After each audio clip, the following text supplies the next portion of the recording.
You're watching the JJ Podcast. Clare Rowe has been a child and adolescent psychologist for over 20 years, running her own private practice for the last 15. She is a regular media contributor, academic writer, and adjunct fellow with the Institute of Public Affairs. Clare has recently studied the Australian schools curriculum and written papers to outline her findings. She is extremely passionate about protecting childhood and allowing kids to be kids, and it was for this reason that we decided to get her professional insight today. Well, Clare, thank you so much for spending time with us today. There's lots and lots of questions that I think parents are concerned about right now, so we're going to delve straight into it. Some of the things that have been making headlines recently that I know sent chills down my spine were things like in Victoria, where they've announced that for 5-year-olds, they're being taught in the school curriculum what to do if you are born in the wrong body or if your body parts don't match who you are. And when I read something like that, and as a mum of a 5-year-old, I first of all thought, what's this doing to children? And it's almost normalizing that you should feel as though you're born into a different body. Yeah. Because you're being taught that in school, that you're almost strange if you feel like you're not.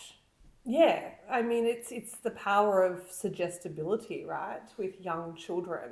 And so it's taking, the concept of acceptance and inclusion for transgender people, which is all good, great, to an extreme. I mean, now it's actually just flipped into kind of pushing it onto children.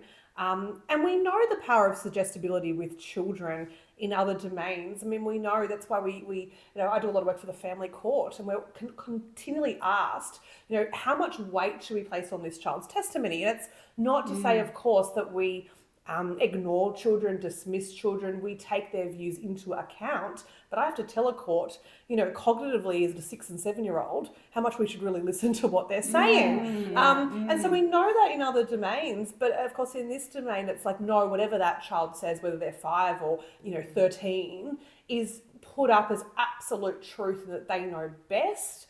And it just doesn't happen in other areas of society or in psychology. And so, yes, of course, if we start teaching, first of all, it's just very confusing. I mean, I just can't imagine, 4 and 5-year-olds mix their pronouns up now anyway. They're learning to use the right pronouns. And then you're kind of telling them, well, no, it may not be that pronoun. It may be something else. I mean, it's just hugely grammatically confusing for a young child. And so, and then you kind of start planting this seed of suggestibility of, if you feel like you're a girl, well, maybe you are. Well, what does that mean? I mean, my son has 4 sisters. Okay. Yeah. I mean, is he going to go, well, I'm around girls a lot. I mean, I like a lot of the things that my sisters like. Maybe I am a girl. I mean, how terribly confusing. And if it doesn't happen at 5 years old, well, when I start going through some really natural, difficult times at 11 or 12, well, then I hark back to, well, hang on. Maybe this is the problem. And then, of course, you go down a really complicated tunnel where you go to online groups and it's nothing but acceptance, and children are looking for that, and they're looking for their tribe and their group, and you're welcomed and you're told, this is the answer. This is what it could be. This will fix your problems. And so as I said, if it doesn't happen at 5, 6 years old, it's planted the seed for when they go through this really normal, difficult part of adolescence. I think my concern with it, and I mentioned this to Jaimee as well, is that the other part of it that you didn't mention just then is that they're suggesting that when children are at school, whether they're 5, 6, 7 years of age, if a little boy who decides he identifies as a girl wants to play with the girls or play on the girls' sporting team, and the girls are like, hey, miss, he's a boy. I mean, maybe at 6, 7, they're a very similar size. It's probably more noticeable when they've hit adolescence that the boys become much stronger, much faster, etc. But the girls, if they say, oh, but he's a boy, he doesn't play the girls' netball team or whatever, the teachers are then saying, no, he is a girl, and are like suggesting to the little girls that what they're seeing with their own eyes is not truth. Yeah, I just can't fathom how that is not beyond confusing. I mean, it's absolutely gaslighting children, isn't it? Into kind of No, if he says he's a girl, he's a girl. And look, it's very normal and natural for the girls to say, oh, we don't want to play with the boy. Yeah. We want to play with the girls. and And vice versa. Absolutely. And that's normal. And some kids have mixed groups, but a lot of don't at this age. I mean, it can be very segregated by gender, completely natural and normal. And, it's completely normal for a group of girls to say, no, we don't want to play with him. And that's okay. But then to turn around and say, no, he's saying he's a girl this week and you need to play with him. And treat him as a girl and call him his girl name. Just horrific. Yeah. But it's also the demonisation in terms of the words boys and girls anyway. There was that leaflet that was sent out in that teachers magazine that was doing the rounds on social media where teachers were advised to stop referring to boys and girls. So instead address the class by, hey, legends, or hello, class morning, group. future leaders. And again, champions. at that point, and I must say, I've never felt more relieved. It was shortly after that came out that I was at my son's school assembly and his vice president was like, hello, boys and girls. And I said to my husband, what day are we living in? And I was like, oh, thank God. He refers to them as boys and girls. But just this demonisation from such a young age where you're not allowed to use terms like boys and girls, again, it sets them up on this trajectory where gender is almost questioned and you can't be using terms like boys and girls. I can't even think who would be offended by that. I mean, we've got Especially early in primary school school kids. I mean, it's still inclusive of boys and girls. If you're a boy, you think you're a girl, you're still included, and vice versa. I suppose they're going at the non-binary 6-year-olds. I mean, that's outrageous. I just can't think that these movements occur not out of a genuine difficulty with a significant proportion of kids who are distressed and complaining and saying, I feel left out. It's adults imposing these bizarre, abstract views onto a child's world. These views don't exist in a child's world. And so, there would be no child in those assemblies who are going to get upset and offended by their principal saying, good morning, boys and girls. Now, there's one topic that I know you've studied and I've read, and it's starting to show it's starting to rise its head in our household, and that's this climate anxiety within children. So my son, who's 5, we're not at the anxiety situation yet, but you can just see we're heading in that phase because he is convinced that the world is going to be ending, and every time he comes home from school, he's got more statistics about climate and climate change. And don't get me wrong, I know that there's certainly climate change issues going out there, but I just wanted to get your thoughts on the impact it's having on children at young ages to be basically this fear-mongering of the world is coming to an end and instilling that in 5-year-olds who this is going to have long-term impacts. So as I said, we're not quite at that climate anxiety yet, but it's certainly something that's an issue for other children too. Yeah, look, definitely. This is an issue that I have spoken about now for the best part of the last 10 years. And that came about because I run a child psychology clinic, and increasingly we were seeing kids coming through that were worried about climate change. Now, that was initially just teenagers. And over the period of working with kids over the last decade, that has increasingly gotten younger and younger. And when I say we, myself and my colleagues there, have seen 6, 7, 8-year-olds who are in tears in our office because they say they are not going to make it to adulthood. The world is going to end and no one cares. The adults don't care. The government doesn't care. No one's doing anything. And the more they scream louder and louder, it kind of feeds into this cycle where they believe no one is helping them, which is just an absolutely abusive, and awful, a torturous place to yes. mind. Yes, well. for these Correct. kids. And they genuinely believe it. Now, I'm not saying again, and no one's coming to help you out of it. Yes.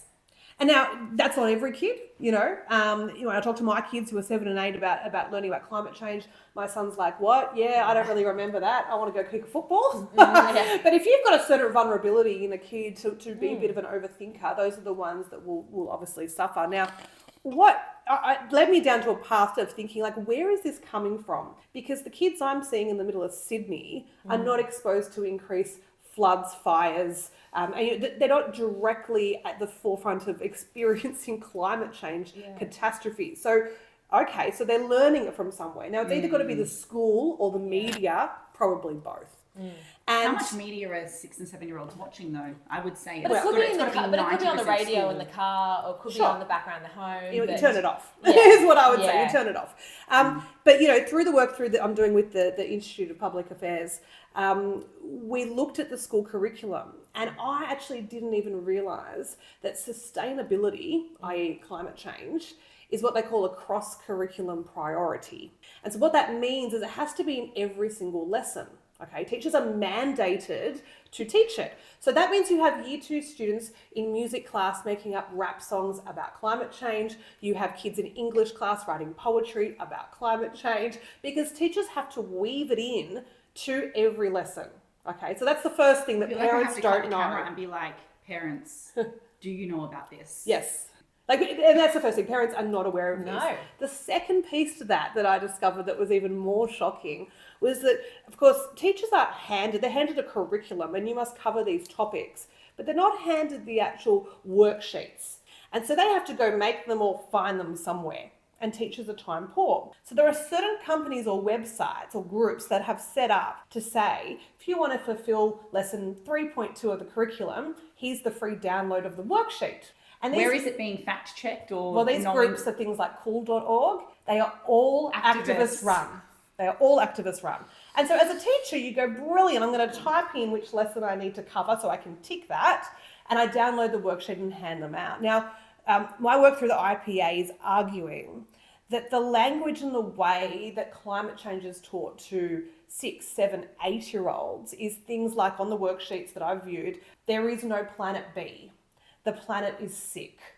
The language is very emotive and it's also very guilt-inducing, because it then goes on to suggest ways that young children can combat this problem. And it's things they don't have control over, like use the family car less, eat less meat at home, use less electricity at home. And so they go home and they say, Mum, we don't want this meat for dinner. And Mum goes, oh, don't be Shut silly. up, Eat you're the eating food, what's put in front of you. Exactly. right? She said that with us. We have to stop eating fish because it's Right. harming the ocean. Okay. I said, well, okay, let's discuss this. But that's why they feel coming home with, dismissed. yes. But then that feeds into what we're creating as little Yeah. activists, because then they think, Mum and Dad have dismissed me. They don't care, the world is ending. And so it puts these kids, what they're being told in it school. puts these kids into this awful, what we call as psychologists, learned helplessness, and where they can't do anything.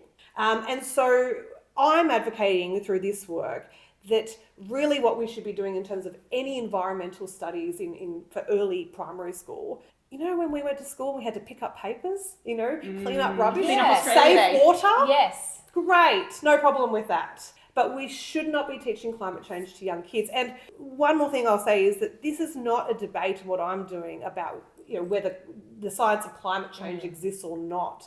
Because if you are a person who really thinks that climate change is an imminent problem, I would argue that we are not creating kids who are growing up to be empowered, motivated adults to fix the problem. Correct. Like they are rocking They're in a giving up. corner. Yeah. They're giving up. They don't see any point. And so even if this is not about climate change denial, either side of the debate, it doesn't matter. We're scaring little kids. So what would be your piece of advice to parents? I know in our house, I've said to Archer, that we went and picked up rubbish at the ocean, at the beach, because I said to him, this is still looking after the environment. What else would you say? So turn the media off so they're not hearing that in the background.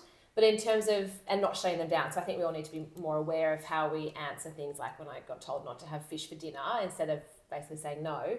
What are some pieces of advice that you can give to parents whose children are coming home saying these things? I actually think that's a really hard question, because I actually think, this might sound extreme to some, but I actually think the way that the curriculum is and the extent to which they're teaching it all the time is actually pitching kids against parents. It's actually undermining parental authority here. So look, I agree, you turn off the media when you can.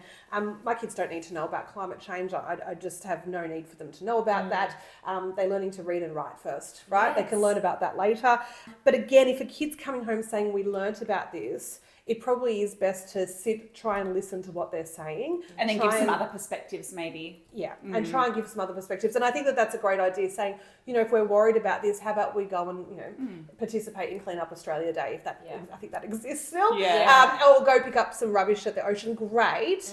And then, you know, will that alleviate their anxiety that I've done my bit, now I can come home and eat some salmon? I don't know. But you're right, I don't think that we can say, oh, you know, nonsense. There are some good kids books that are starting to come out these days. Ian Plimer's written some that are actually directed towards very young children that are talking about trying to reverse that demonisation of carbon. You know, we all need carbon. It's in everything in front of us right now. Yep, that's right. We discussed that with Chris Ullman last week. Yes. He was like, try and find something in this room that did not have fossil fuels embedded in its production. We cannot decarbonise the world. No, exactly. And so there are some resources. I wouldn't go there until you've got a kid who is kind of already displaying this stuff. Gently ask about, you know, have you learned about this at school? What have you heard about it? Find out what they know first. And honestly, I would say you could follow my work through the IPA, and I would say raise it with your school as well. We actually need this as a grassroots movement from parents to be able to stand up and say, we're not happy with this. The ultimate goal is curriculum change and to get rid of that cross-curriculum priority. But it won't just happen overnight, but we need a bit of a movement of parents talking about this. You know, at the soccer match with the other parents, did you know this is happening? Yeah. Like, I think that that's the best way too that we can spread, because parents just don't know what's happening in school. My concern overall, like we've touched on the gender issue in schools and them being told potentially that they're born in the wrong body or that they've got to accept the fact that that boy is calling himself a girl and so on.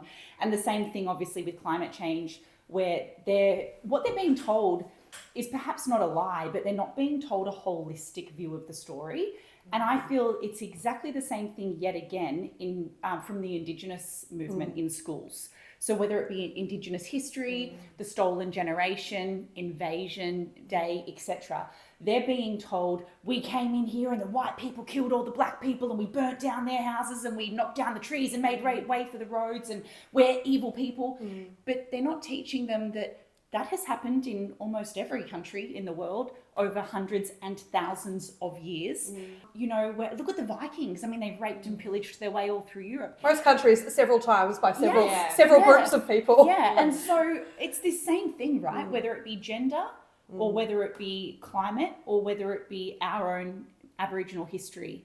The truth, the whole truth is just not getting taught. And that's a big danger. Yeah, well, the Indigenous issue is another cross-curriculum priority. So it has to be in your art and your music and your sport and your science. And we have to weave that in continually.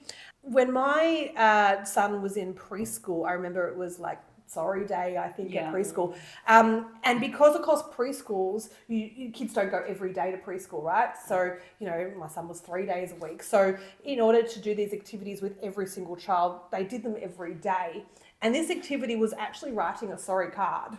Okay, they actually had to do a card. Now, because my child, you know, by the second day or third day he'd been to preschool, he came back, and I remember one night him being in tears saying, I don't want to write another card tomorrow because I've already done several. I think he was going 4 days that week, and I didn't, send him the next day because he was in tears saying, but I am sorry, Mum. I'm sorry. I said, what are you sorry at, darling? I mean, this is a 3 or 4 year old. It took a while to get out that we killed the people. And I'm like, what people? And so the issue with this is that I've written before that the decline of patriotism with our young people, I actually think is quite linked to poor mental health. I think that we are social mammals, you know, we're pack animals, okay? And if you look at that, we need to feel that we belong. Now, whether that's in our nuclear family, at home, our workplace, our state of origin, New South Wales, Queensland, feeling we as mammals, we need to feel proud of the group we're in. And so I think it's a very dangerous thing to instill shame in children for their country. That is a very different thing to teaching a realistic view of history, and we can talk about travesties that have happened and things that should not be repeated again. Absolutely. That's fine. I'm all for that. Yeah. But we need to teach it in a way that this is a wonderful country. It is the best country in the world, and we need to have a pride in our nation. Now, if we can't wave the Australian flag, Especially today, September 3rd, National Flag Day. When I ask young people in my office, if I was asked teenagers particularly, are you proud to be Australian? I think I would have a mix of answers, but they would all be with hesitation, whether they felt it or not. Yeah, because I think that there's a concept by them that, I shouldn't be. And I don't really want to say I am. So how do I preface this by saying, kind of, sort of.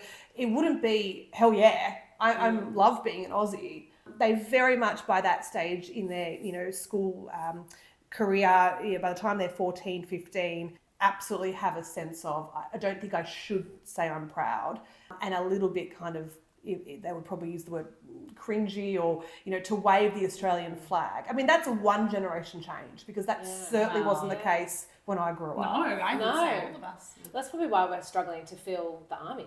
Like, who's going to go and defend a country 100%. that you don't feel very proud to be associated with? I think there's ongoing effects with that. I just want to change tact now and look at the social media ban, because that's another thing that, again, it's making headlines, parents are all talking about. And as a psychologist, first of all, do you think that the under 16 ban is the right step? And the on-flow of that is whether things like YouTube should or shouldn't be included in the ban. This is actually not a straightforward answer from me, because I have struggled with this. And I've struggled because I think that screens and social media are the worst thing that we could ever give our kids. I have been saying this for well over a decade. I've been saying that in the future, we will look back on 4-year-olds holding iPads, and generations will say, did you just give 4-year-olds iPads back then? Like we say, did you just smoke when you were pregnant in the 60s? Yeah, we just did it. I don't know. Yeah. That's what it will be.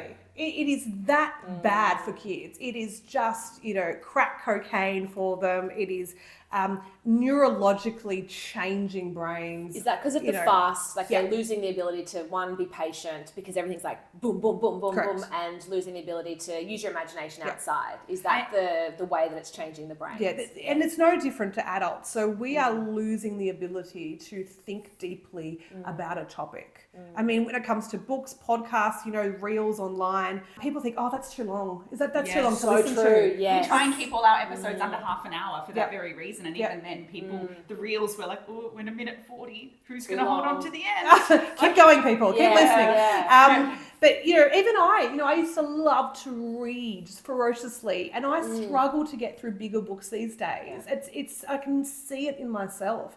So for children, absolutely, these things are absolutely designed, every game, every app, every platform, even our social media. There are levels in Silicon Valley of employees where their only job is see if you can tweak the colors, tweak the sound, tweak anything to keep people on it. That's what, you are the product. And so everything is about, you tap this, you get instant gratification of lights and sounds and rewards. Everything is streamed on demand.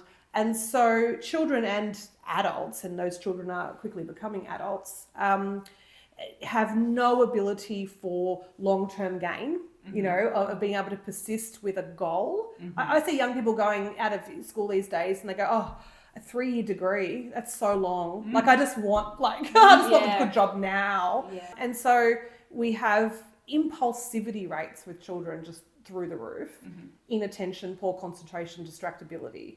And they all are the markers of ADHD. Now, my profession will come at me with that. I'm not saying that screen time is creating ADHD. If anything, I'm saying it absolutely is mimicking it. That makes so much sense, because you hear now the ADHD diagnosis are going through the roof, in particular in 6-year-old boys. Yep. You can correct me with the statistics, but in that age group, which are traditionally quite energetic anyway, but then if they're on the screens and they're then displaying those symptoms that you just suggested, perhaps that's why we are seeing such an increase in ADHD diagnosis, because of the mixture of all of the different. I mean, I would say a thorough ADHD diagnosis, which is, I think, hard to come across these days, but a thorough ADHD assessment actually should include a period where you take the kid off screens for a few months and let's see what the symptoms are there then. But very few people are willing to do that. And also my criticism, I've written about this week actually. Isn't that sad though, that a parent would rather just medicate the child than go through the heartache of going with 4 months without the screen helping them? Yeah. And look, I don't want to come down on parents. I do think it's harder than it has been. And coming back to, let's come back to the social media ban. Whilst I think it's terrible, I think it's been confronting for me or contradictory to my, I suppose, political, social beliefs of I don't like government in our lives, right? So for me as a clinician, this has really struck at like, oh, hang on a second. I think every kid should be off this. And I think if we don't do something, it's disastrous for this generation. But should this be the government's role to ban access to information? No, it should be a parent's role to do this.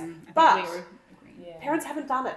They haven't done it. I've been trying to look, I said to years ago that this problem could be fixed tomorrow if parents banded together, because no parent hands a phone over to a 12-year-old willingly, right, and says, oh, yeah, here you go, I'm happy you've got it. They do it because every single other year 7 kid has it, okay? So if, parents who've come to me over the years saying, I really don't want my child to have one, right, they don't need one, but if you sent a WhatsApp message around and to the other parents and said, I'm not giving my child a phone, let's meet at a cafe and band together, and even if there's half a dozen of you, it'd grow, okay? But it hasn't happened. I really am kind of sad that hasn't happened.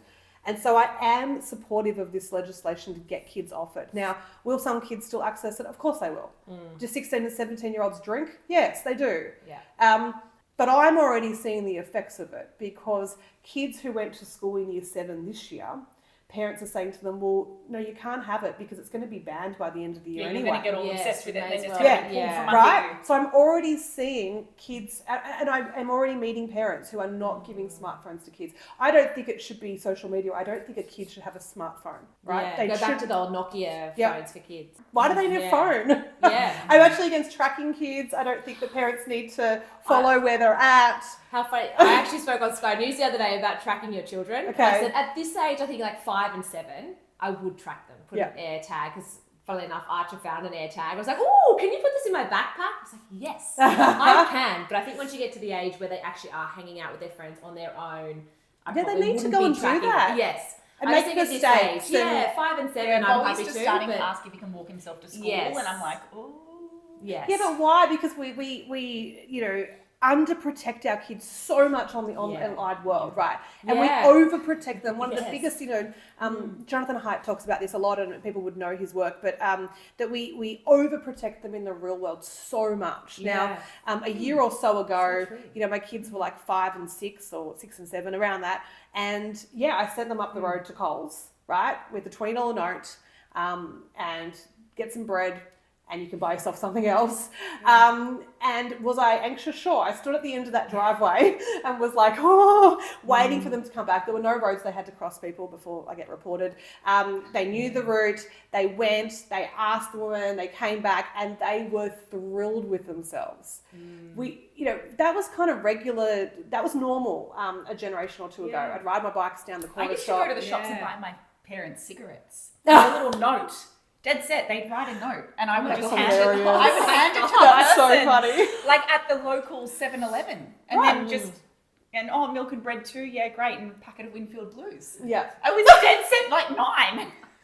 So we actually have to let kids go out and do these things, and we can't. We overprotect them so much, and then we put them in their bedroom with a screen with the entire world there for them. And kind of like Roblox, where they can talk to strangers or be in games with strangers, and yet I actually never thought of it like that when you've just said that. That we protect them so much in real life, and the other way around to what we should be doing. Yeah, absolutely. The biggest criticism I think at the moment is that it's September now, and this ban is supposed to come in December. And we really don't, it's pretty light on details. It's pretty vague about how this is all going to work. And yes, I'm worried about, online identity kind of fraud and how we're going to monitor people with digital IDs, and that is a concern. So I don't know. And the inclusion of YouTube, look, I was very quick to just correct. I was ringing up a few radio stations that morning. Kids, we learn cooking on YouTube and we learn things and it's educational. Yeah. Kids are still going to be able to access YouTube. They just can't have an account. I mean, most people don't have accounts. They Claire, just how watch are you going to videos. like and subscribe if you don't have an account? And well, that's true. But your 6-year-olds probably don't need to be saying, like and subscribe. But I remember when my boy started doing that with like my iPhone, and he'd record himself. I don't know, we could be at the beach or playing with a toy, and then at the end he'd be like, "Thanks, guys, like and subscribe." Oh my gosh! And it was kind of adorable and cute, but then you're also like, whoa. Yeah. So my kids do watch probably too much YouTube, and you can still access YouTube, guys. So they don't have accounts. Most kids don't have the YouTube accounts. If they are and they're being little content creators, I probably don't think that's great. Wait until you're a teenager. So I don't really have a major problem with the YouTube at this stage because it is just setting up an account. I know all kids are different, but do you ever give your clients a rough guideline of how much screen time is appropriate each day? Or do you say it's more of each week you might give them an hour, or each day? I know in our house, like my kids are worse if they've had screen time. They are absolute nutcase psychos, angry, aggressive. So we minimize. They can watch TV. It doesn't have the same impact as when they're sitting there on an iPad or an iPhone. So for us, it's literally a Friday night activity for them, and they have to behave and count down basically till Friday. Yeah. Do you often say to people an hour max, or is there a guideline that Look, there's no real guideline. I think what you just said is important. All screen time is not equal. Okay, it is very different to watching a TV show, even though it is still on demand and it's you can fast forward ads or skip ads these days. But that is still very different to handheld devices, and it's the handheld ones, the phones, the iPads, that I don't think any child should have any access to. My children don't have any access to an iPad or anything. Now I know that sounds quite extreme, but for those kids that do, I think the answer is how are they when they get off it? And are they still able to, get up in the morning, go to school, do some chores, interact, be, are there other difficulties around it? So if someone said to me, look, they come home, they get their homework done, they're quite pleasant to interact with, we're not having huge, within the parameters of being a child, we're not having huge defiant meltdowns, their sleep's okay. And after dinner they sit on the iPad for an hour and play some games. I would say, well, I can't see that it's causing too many problems. But for the parent that says to me, they won't get up in the morning, they're defiant, they won't come out of their room, they're not going to school, and then they sit and play on the iPad, and when I try to get off them, they become aggressive, they're yelling, get rid of it. So it's really there's a lot of other factors of what's going on in their life. I also think it's important to have that conversation with the child. My son's 8. Last night we had this conversation because he had been, and he doesn't get aggressive. He is in the bracket that you described, where I would say he has some fun with it, and that's it. He's a pleasure to be around otherwise. But last night he had been on it and must have been interacting with some boys in his class at school. And then I was like, okay, Bowie, time to go upstairs, brush teeth, read. He has to read a bit before bed. And he's like, yep. And then a minute later I was like, Bowie. And he's like, yep. And I must have done it 3 or 4 times. And I said, get off it upstairs. And when he came upstairs, I used the opportunity to say, listen, mate, screens can be a wonderful tool. They can be educational, they can be fun, they can be social. But the minute that tool is controlling you instead of you controlling it, and I said, and mummy has a problem with that. My kids look at me and go, well, what about your phone? Yes. And I go, I absolutely had to say, sometimes, whether it be the computer, the phone, the iPad, sometimes the screen controls me. I've got to acknowledge that. And so I just used it as an example to say to him, we've got to be careful that it doesn't control us and that we use it for our benefit and not the other way around. Yeah. So just going to what we've seen recently, Claire, in Australia, this past weekend, we had protests and March for Australia rallies in capital cities all over the nation. We mentioned before a lack of patriotism in terms of what's being taught in schools, and perhaps children are apologetic to be proud of their nation, proud of their flag. Where do you see, if at all, a link or a connection between young boys being told masculinity is toxic or toxic masculinity, and then them becoming young men and going to extremism and like an uprising of the Nazi party that they're saying on the news we're seeing in this country now? Yeah, I don't think that link is too abstract to try and make. I think with the language, like, you know, I just, like a lot of people hate that term, toxic masculinity. We don't ever hear about toxic femininity. No. It's only labelled, I mean, you know, maybe we should just call it toxic people. I mean, there are people that are toxic, okay. But this concept of toxic masculinity, and I'm really conscious of it raising a son. It's really on my mind of, you know, how do I avoid that? Because I think that young boys and men will go one of, you know, a couple of ways. People talk about the feminization of men, and I suppose that's one, is that they kind of reject this toxic masculinity and they try to be perhaps what we could say is a more feminine version of a male. That's bad because we need good, strong men, right? We need masculinity, right? Masculinity is not a dirty word, and we need it. Or they go the other way, which is my whole life I've been told I'm toxic, so I might as well just be toxic. Yeah. You know, my whole life I'm told I'm the problem, I'm the aggressor. And so, okay, fine. And so they find these little dark web holes of communities and groups that feed off that. And I think that's, you know, you'll go one of two ways and neither is good. You know, we need to celebrate masculinity like we do femininity, and know that it's the foil to femininity and that we need both, and that children need both in their lives. And so I have a real problem with that term at all being used. I just think that, you know, the blame game on men and the quoting of statistics about men is just not helpful, particularly if it feeds down into, and when I say childhood, I'm a big kind of believer that 14, 15-year-olds are still children, okay? Well, they're still children, and so we really don't want to be using these terms around them, because the effect on their identity, I think, it's quite likely could push them to fringe groups. And one of those extreme groups, of course, is, you know, neo-Nazis groups who put an absolute stain on anyone who wants to be patriotic. And the word patriotism, and I suppose it, you know, comes out from what you would call as toxic groups in America, has been wrongfully associated with those extremist groups. There is nothing toxic or wrong about feeling patriotic. That movement should be celebrated and not confounded with the group that is the fringe extremist, that is a racist group, right? It's not about being racist to be patriotic.